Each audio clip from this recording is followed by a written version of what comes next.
ನಮಸ್ಕಾರ ವೀಕ್ಷಕರೇ, ನಮ್ಮ ಚಾನಲ್ಗೆ ಸ್ವಾಗತ. ಇಂದಿನ ನಮ್ಮ ವಿಡಿಯೋದಲ್ಲಿ ಕಿಷ್ಕಿಂಧೆಯ ಬಗ್ಗೆ ತಿಳಿದುಕೊಳ್ಳೋಣ. ಕಿಷ್ಕಿಂಧೆಯು ದಕ್ಷಿಣ ಭಾರತದಲ್ಲಿನ ಪ್ರಾಚೀನ ವಾನರ ರಾಜ್ಯ.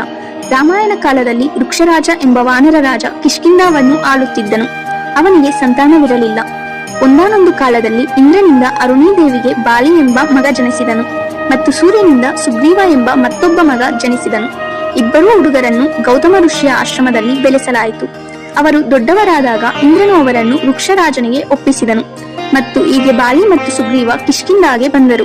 ವೃಕ್ಷರಾಜನ ಮರಣದ ನಂತರ ಬಾಲಿ ಕಿಷ್ಕಿಂಧಾದ ರಾಜನಾದನು ಮತ್ತು ಸುಗ್ರೀವ ತನ್ನ ಸಹೋದರನ ಸೇವೆಯಲ್ಲಿ ವಾಸಿಸುತ್ತಿದ್ದನು. ಆ ಸಮಯದಲ್ಲಿ ದುಂದುಭಿ ಎಂಬ ಅತ್ಯಂತ ಬಲಿಷ್ಠ ಅಸುರನಿದ್ದನು. ಹೋರಾಡಲು ಯಾರೂ ಯೋಗ್ಯರಿಲ್ಲ ಎಂದು ತಿಳಿದು ಅವನು ವರುಣನನ್ನು ಸವಾಲು ಮಾಡಿದನು. ವರುಣನು ಅವನನ್ನು ಹಿಮವಂತನ ಬಳಿಗೆ ನಿರ್ದೇಶಿಸಿದನು. ಅವನ ಶಿಖರಗಳನ್ನು ಅವನು ಹರಿದು ಹಾಕಿ ಆಟವಾಡಿದನು. ನಂತರ ಹಿಮವಂತನು ದುಂದುಭಿಗೆ ತಾನು ಶಾಂತಿಯುತ ಸ್ವಭಾವದವನು ಎಂದು ಹೇಳಿ ಬಾಲಿಯು ತನಗೆ ಸೂಕ್ತ ಎಂದು ತಿಳಿಸಿದನು.